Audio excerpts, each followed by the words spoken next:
Alikho elishona lingenazo ezalo yamukela ke nazi ezihamba phambili namuhla. Amakhosi athele amanzi emashobeni ithemba ngechweba lasePort Shepstone kanti uzofihlwa ngempela sonto obulawe eNewcastle. Izindaba ze1 KZN TV zifundelo siyabonga wakadumane nabezulu elidume esandlwane siyakhuleka. Amakhosi ehlukene athele amanzi esigodlweni sesilo emashobeni ophongolo. Lo mcimbi ke uyisiko likaZulu lokuthela amanzi okuyisendlalelo sokuqinisekisa isihlalo kwamakhosi angakagcotshwa ngokusemthethweni.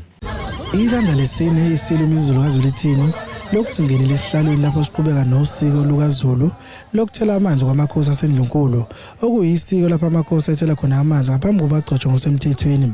Ayisithupha amakhosi agcinela losiko okubalwa kuwona inkosi yesizwe sakaMthethwa, inkosi uMduduzi Mthethwa kanye nenkosi yesizwe saseBabananga inkosi uVukani Ntombela.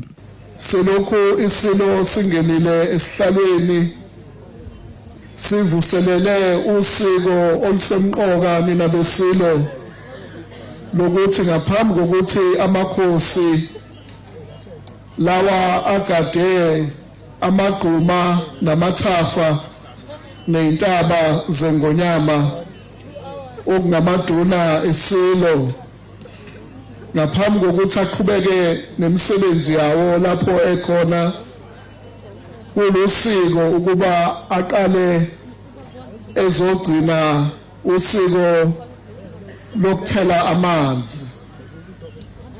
Lo msebenzi ke njengoba sechazile umntwana wakwaMandlakazi ongumphathi wohlelo awuqali namhlanje kodwa kunethimba labantwana eliphumile lahamba liyohlonza ukuthi lamakhosi azothela amanzi ayiwo ngempela kungafika abantu abangaqondene bethi bazothela amanzi. Lo mcimbi ubuhanjelwe izinkumbi zabantu okubalwa kuzona izintombi namabutho kaZulu. Usiko lokuthela amanzi lusemthethweni kuhulumeni ngaphansi komnyango wezokubusa ngokubambisana noholo lomdabu luqinisekisa ukusebenza okucacile kwamakhosi asendlunkulu. Ngakho ke ukuthela kwamanzi nina besilo amakhosi asuke ezohlambulula isihlalo okade kuhlezi khona uyise njoba sazi ukuthi sithi amakhosi asendlunkulu ngoba onke amakhosi alapha kwaZulu Natal akhonza lapha ngaphansi kwesilo sethu indlulamithi yamakhosi. Usiko lokuthela kwamanzi salishicilela ngonyama emthethweni wezwe walapha kwaZulu Natal ngaphansi komthetho uAct 5 ka2005 uTraditional Leadership and Governance Act okuyiwo namhlanje esihlangene ngawo ukuthi lamakhosi aphelezelwa imindeni yawo ezogcina lolo siko. Amanye amakhosi abezothela amanzi athi lolu siko luqinisekisa ke ukuqala ukusebenza kanye nobumbano kwizizwe kaziholayo. Sihamba naso sonke ke isizwe sizohlamba isihlalo njengoba sazi ukuthi inkosi engizalayo inkosi uMhlamzima yahamba emhlabeni manje ke bekuzokwenziwa isiko ke lokuthi kugezwe isihlalo ukuze kukhuphuke noma ilanga lashona makuhamba inkosi engizalayo. So ke engonyameni ke namhlanje kuzokwenziwa isiko lokuthi kuhlanjwe leso sihlalo bese ngihlala kuso. Egcineni cishe isikhathi esiningi singaboni ngaswelini. Ngiyabonga ukuthi mhlambe nje base sazothela amanzi la esilweni. Ngifisa ngathi sizwe sonke sikuyeke ukuxabana manje nokungaboni ngasolini. Kuvalwe le nto ukuze sizwe sithuthuke siye phambili. Ngoba yonke lento ekade ungafiki kwami la iminyaka cishe ka8 ingekho inkosi kwaMthethwa. Kodwa manje isizwe besilimala bese singageyini indawo. Ngifisa ngathi singahlangana sibonisane isizwe siye phambili. Mina ngikhulekela isizwe. Isilo imizulu kaZulu sithi lolu siko luyinsika yesizwe samaZulu. Ngikuba Nkosi yesizwe inkosi yakwaMthethwa eDumbe Nkosi wamthethwa nobabili boNyamboza nisekelo nina salapha ekhaya ubukhosi bakwamthetho. Ngiyacela boNyamboza nobabili ngiyazi ukuthi aniphelele seninonke nobukhosi bakwamthetho. Nibaluleke kakhulu esizweni sikaZulu ngokwendawo nangokomlando. Ngaba ngimile la njengesilo sikaZulu ukube kwakungesilo ilembe benodingiswayo. Umkhosi weShwama siyanidinga Nyamboza ungowenu kodwa seniboni. Siyacela ukuba kubanjiswane ngoba ilembe ulwandle lalilandwa khona kwaMthetho. uSindebele thoza kakhulu uSindebele. Indawo kuyona indawo yomlando omude kaZulu. Ngiyazi ukuthi umkhulu wakho esihlalweni ohlezi kuso wamlwela uCetshwayo eSandlwane. Nawe ngokunjalo ungwalapha ekhaya. Okwakho akubaleki.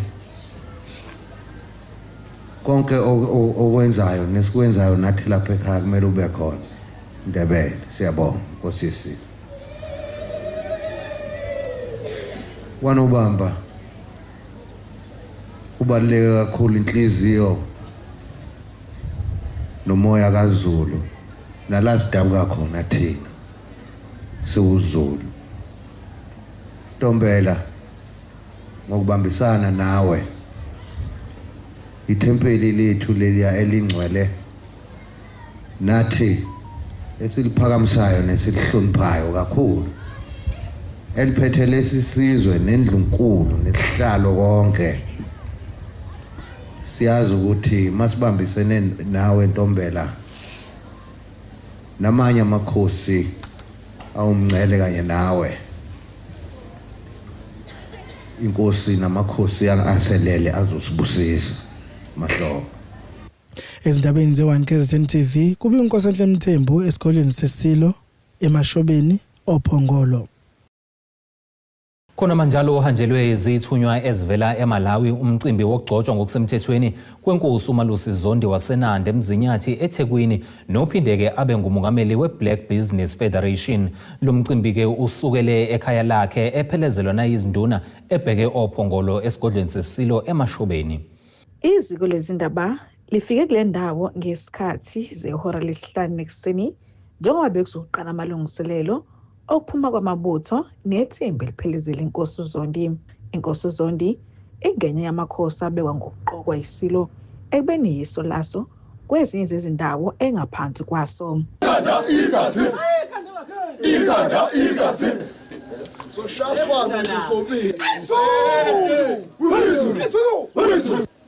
ukuthi nifike. Ngiyabonga ukuthi sibaningi kakhulu namhlanje. Insizwa zingaphezulu kwa-3,000 emgaqweni. Sizocela-ke kokhokho namathongo ukuthi siphume siphephile siya endlini yeSilo eMashobeni. Siney'nsizwa ey'phuma koMalawi, siney'nsizwa ey'phuma kude le koZambia. Zikanye nathi namhlanje zifuna ukulibona lolu suku, sifuna ukuthi uZulu bamsana. Abavela kwamanye amazwe ebebehambele lo mcimbi bathi bakubone kubalekile ngoba inkosi uZondi yadlala indima enkulu ekubaxhaseni kade bengenyele ukhetho eMalawi. As you know that we have been going through the issue of the elections and stuff. Now we are in the government. We fought a very good battle to make sure that we get to the into power, to make sure that we fight for the betterment of Malawians. So as you are seeing us here, we are representing him. We are being sent by him to grace this occasion of the coronation of our good friend, our brother, Malusi Zondi, the BBF president. The reason why we are here to grace this occasion, Remember, during the campaigning period, we were extending bilateral relations with our international friends in different countries. So he's one of the friends that he stood with us and make sure that along the way, in all the difficulties that we're going through, he managed to stood with us as a brother within the African continent. Kuleli thimba laseMalawi bekukhona isiphathimandla ehhovisi likaSekela Mengameli. From my left is Atwe Udzingwe. Atwe Udzingwe is the head of operations within whatever that we are doing here. And on my far left is my good brother, Dr. Chifipa Mango. Dr. Chifipa Mango is the special economical advisor within the office of the second vice president of Malawi, Right Honorable Enoki Kamzingeni Chihana.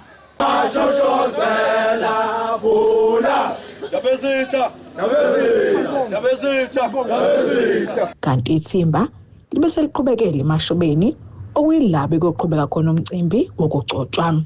Kodwa Hosbisi uzindaba ze1 KZN TV ku channel 261 Kisemzinyathi eNanda eThekwini. Isekela kaNgqongqoshe wezemisebenzi yomphakathi nengqalasizinda uSihle Zikalala uthi zimi ngomumo izinhlelo zokwakhiwa kwechweba elincane ePort Shepstone ngaphansi kaMasipala iRenkonyeni ogwini luseningizimu nesifundazwe. Ekhuluma ehholo lasevungu namuhla, uZikalala uthi ke ngokwakhiwa kwaleli chweba kuzozuza abantu abaziphilisa ngokudoba kuphinde ke futhi kuthuthuke nomnotho waseningizimu Afrika. Lwamukelwe amalungu omphakathi ahlukene uhlelo lokwakhiwa kwechweba edolobheni lasePort Shepstone nelizokwakhiwa ngumnyango wezemisebenzi yomphakathi nengqalasizinda. Silana muhla ukuzonikezela iplan yethu kuma stakeholders yokwakhiwa kwe small harbour lapha ePort Shepstone. Le small harbour izolekelela ukuthi sikhulise iindustry yalabo abenza ifishing, iindustry yezokuthutha ngokuthutha ngamanzi, iindustry ye-tourism ne-industry ye-property ngokunjalo nezokungcebeleka, i-tourism, i-hospitality. Sifisa ukuthi sibambisane nama-stakeholders ngoba uhlelo ebesicwaninga ucwaningo lokuthi ingakwazi ukwakheka le small harbour sabhekisana sathola ukuthi cha in terms of environmental studies singakwazi ukuba siyakhe la ePort Shepstone naseHibbardene ngokunjalo enye ngapha ePort Edward. uZikalala uthi iningi imali ekusamele ihlanganiswe ukuze lakhiwe leli chweba. Isikhathi esingangonyaka isikhathi la ukudinga senze khona uqedela ama-business plan nakho konke okuthinta ucwaningo nama-regulatory application. Emva kwalokho kumele sibe sesakha. Ibudget yakhona ibukeka istegarish ihlukahlukana. Okokuqala kudinga sakhe siqinisekise leli chweba elincane ukuthi liyaba khona. Ilona lu phase 1 elilako 11.8 million. Ukuliqala kwakhiwe lona mase ke kwakhiwa ama stages ngokukhula nangokukhula. Iplan yethu ithi kungakhiwa ngisho iwaterfront la ePort Shepstone as long as sizokwazi ukukwakha incrementally. Okokuqala irresponsibility yokuqala ithathwe yithu public works kodwa kube neminye imisebenzi emincane ethinta ama-regulatory application yenziwe womasipala mase sisebenza ne-infrastructure South Africa ukuthi sikwazi ukuthola ifunding yokwakha. Kanti izakhamuzi zasogwini aziwuvali umlomo ngamagalelo kaZikalala ekwakheni leli chweba. For me personally, Program Director, it's a little bit emotional. As a former chief whip and as an activist who has always been working towards helping to make sure that our coast becomes the tourist destination that we always talk about, this is definitely good news for us. When I was the chief whip, we received a number of proposals and questions about what are we doing, what is government doing. And I recall in 2019, Chair, when activists put together pleas to the then president to say, come, do something here. And we wanted a catalytic program and project that will inspire our people, but also create jobs that are sustainable and bring economic development here. Deputy Minister, you know sometimes we nag you from the side. I want to say on behalf of the people of the South Coast and the Ogu district, thank you very much. Ntando yenkosi Dlamini ezindabeni ze1 KZN TV. Ngibika ngisevungu. Ake sihlabena nali ikhefu sihlangabeze nezinye futhi masibuya.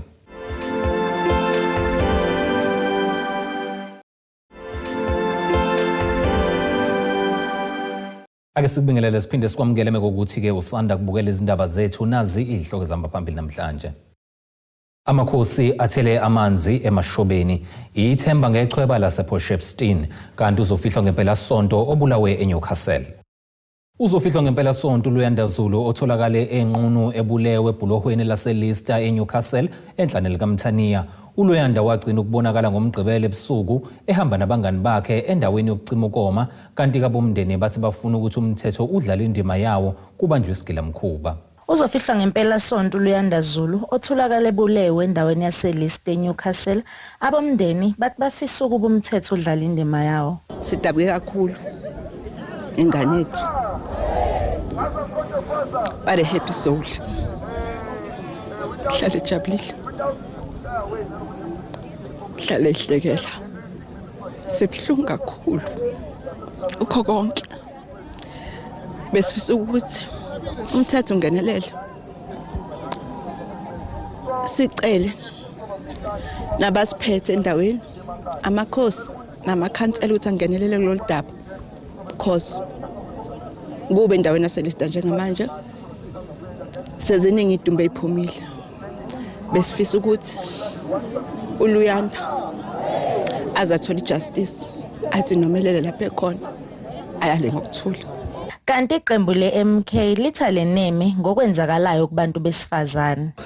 Asikuthandi kakhulu ke sikubonile nesikuzwile kwenzekile siwumphakathi kusivuselula kakhulu sinento nje ethi kusho ukuthi asivikelekile ngaphasi kwabantu besilisa sinento ethi kusho ukuthi abantwana bethu akusekho labazokhululeka khona noma ngeke basakwazi ukuhamba ngokukhuleka ngoba isikhathi esiningi makwenzeka izinto ezikanje kuthiwa why kube so why bahambe ebusuku why kube nje kusho ukuthi abasavikelekile ngalendlela bese mhlambe ngizothi nje kuyiyouth yakithi ngazathi bangayibona lento ukuthi bakwazi indlela yokuyivikela umuntu mayisendaweni yokucima ukoma angaphumi yedwa mayisehamba afuna omunye umuntu ozomphelezela ukuze bezokwazi ukuphepha. Ikhansela lendawo liveza ukuba sekubulewe abantu abali11 besifazane kule ndawo.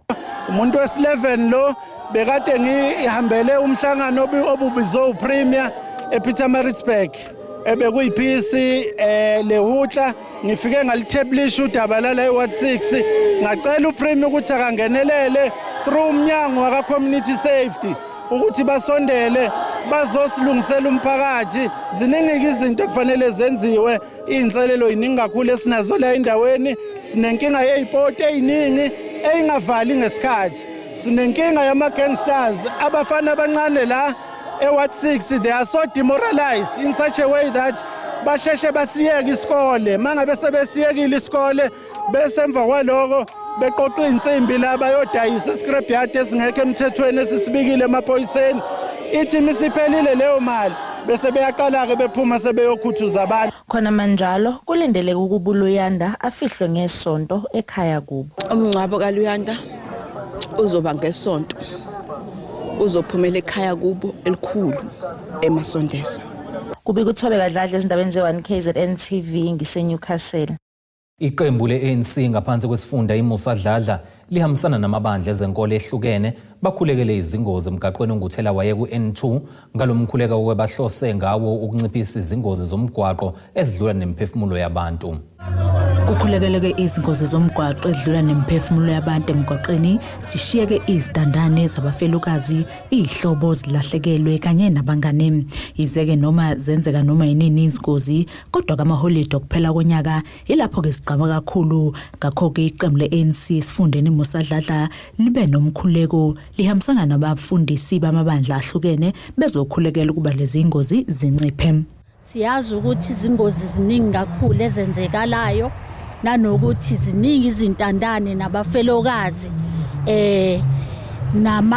nabo baba asebengabanawo amakhosikazi ngenxa yezingozi emgwaqeni so ke sizalana sikhuleka sinxusa uNkulunkulu ukuthi asisize ukuthi njengoba nje kuyile nyanga le uOctober oyi transport month kube ukuthi izingozi ziyehla uNkulunkulu asilekelele ngoba konke sikuthembela kuyena. Asinawo ke wona wodwa lo mgwaqo N2 kulesi sifunda saseMosadladla sino R34 sibe no R63 nakhona kunemkhuleko ehleliwe eyakhona esisazohamba siyohlanganyela nabafundisi bawo wonke amasonto siyokhuleka ukuthi kulo December kulama holidays ayo besacela ukuthi ingozi zehle. Lo mkhuleko ubungeke kube impumelelo ngaphandle kokumbusana kwamabandla ahlukene abefundisi umphakathi njengoba ke izingozi zomgwaqo zingakhethi ibala lamuntu zisithinta sonke.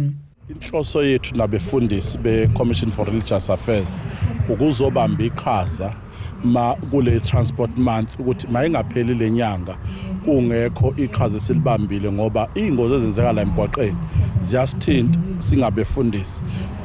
Umfundisi uyilunga lawo wonke umuzo khona, so ke angeke uthi ngagcotshelwa ibandla lami. So ke sila ukuzokweseka imindeni yabantu abalahleke emgwaqeni nababezisulu zokulimala kodwa basaphila, sizothi sibambisene nabo.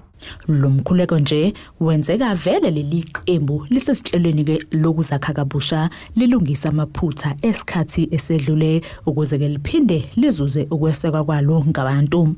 Kufanele kuqale kuthina kuqala ekuthenini thina njengamalunga kaKhongolose kube ukuthi sizivuselela ngokuthi sibuyisele kubantu, sisondele kakhulu kubantu nanokuthi sibe nendlebe yokulalela abantu. Uma kukhona abantu kukhona izinto ezithile abazishoyo noma besibonisa njengoKhongolose sikwazi ukuzithatha lezo zaluleko. And siyafisa ukuthi lapha esikhona ngoba singaphethe eMasipala la eKingcetshwayo siyafisa ukubuyela kubantu and iprocess esiqalile ye-renewal ne-rebuilding ye-ANC where we go back to people, siyosondela kubantu, siyozwa inkinga zabo, siyozwa ukuthi bafisa i-ANC ibasize ngani nanokuthi i-ANC bafisa ukuthi ibalide kanjani. And okwamanje kuyathembisa uma sibuyela kubantu ngoba mhlasimba abantu bese sibashiye kakhulu sangagcina sesingabeza ukuthi imfuno zabo yithini. Stabeni ze1 KZN TV ngengusamkeliswe Nqulunga ngiseRichards Bay. Abezinhlekelele kumasipala iTheku banxusa umphakathi ukuba ubambe elikhulu iqhaza ukuvikela ingqalasizinda egcina isidala umonakalo omkhulu uma kunezinhlekelele. Bayiqhubeka nokuzihlela abezinhlekelele kumasipala iTheku uqinisekisa ukuthi ke bakulungele ngandlela zonke ukubhekana nalonke uhlobo lwezinhlekelele.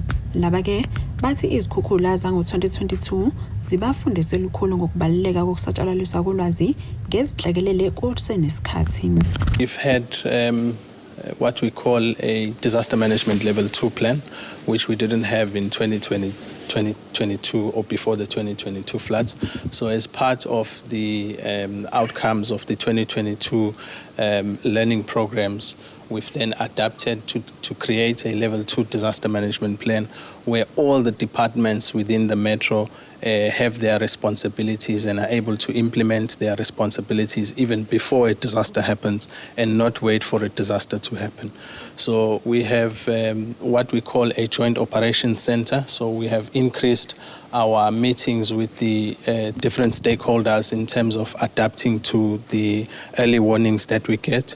We have learned from the 2022 floods that it is early warning, early action for all that is required. Njengoba sekuqale isikhathi samaholiday futhi idolobha iTheku liyintandokazi yezivakashi kumqoka ke ukuba sesimeni kwamathimba ezinhlekelele. Laba bathi ke sebekulungele ukwamukela izivakashi. We've implemented our summer contingency plan with the different stakeholders, as you have seen with the SAPS, our Metropolis. We have what we call a summer plan, which we implement during the summer season, not only for the disaster incidents, but also preparing for the hot summer season so that when people come to our beaches, they are safe and they are taken care of. Uqinisekisa ukuthi imphakathi nayo iba nolwazi ngezinhlekelele lo masipala uqhuba uhlelo lokuqeqesha abantu abahlala emjondolo eyahlukene njengoba ke lezi indawo zivame ukukhahlanyezwa izihlakelele ezifana nomlilo nokunye. We are implementing the program into the different informal settlements. We have just started with Kennedy Road, so it's just the start because it is one of the highest risk areas. We are going into the different informal settlements to train more people on how to extinguish fires, how to be safe, and how to ensure that they mitigate the impact of these fires. Ezinabeni zawan KZN TV, kubikuntom khona Mvobo eThekwini. Ake siphinde futhi sihlabene nali ikhefu siyabuya nengosi yezomnotho kanjalo nesimo sezulu.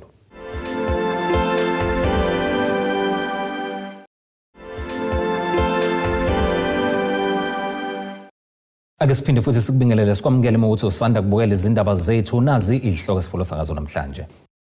Amakhosi athele amanzi emashobeni ithemba ngechweba lasePort Shepstone kanti uzofihlwa ngempela sonto obulawe eNewcastle. Kuleli qophelo ke ake singene sijule engosini yezomnotho. Irandi liwu 17 rand 31 cent uma liqhathaniswa nedola laseMelika libe u22 rand 75 cent uma liqhathaniswa nopondo waseBrithani liphinde libe u20 rand 1 cent uma liqhathaniswa neeuro lase-Europe. Igolide ke lona lingu $4,019 98 cents i-ounce kuthi oil ongahluziwe ube u$65 umphongolo. Ake sibheke ngosini ezemidlalo. Umasipala wasoLundi unikele ngamakhokho abalelwa ku-23 eqenjini uLundi United eligijima ku-ABC Motsepe League okuyisigaba sesithathu sebhola lakuleli. Umeya walo masipala Wilson Jangase uthi baxhasele leqembu ngamakhokho ngoba befuna ukukhuthaza abadlali beqhubeke neform enhle kwimidlalo yeligi. uLundi luyibambe endaweni yesibili ngamaphuzu ali-10 ngemva kwemidlalo emihlanu ku-Stream A.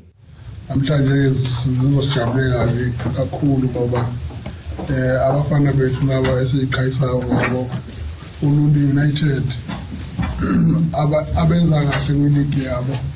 Sitheke namhlanje ke asibaxhase nganaka amakhokho okungamaphaya awu-23 esibona ukuthi i-team yonke iyosizakala. Kuningi ke sibacabangela ukuba sibenzele khona kodwa okwamanje esisakhonayo ukwenza ukuba sibanikeze amakhokho okudlala.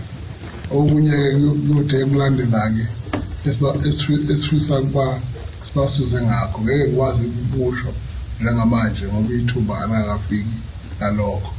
Kodwa kubalulekileyo ukubakhuthaza ngalamakhokho lawa senzele ukuthi kube right lapho basuke bendlala khona. Nathi masebabukela ey'nkundleni sizizwe sijabula sibabona abafana bethu benza okufanelekileyo. Ake sikubhekelena nasi isimo sezulu esingalindeleka.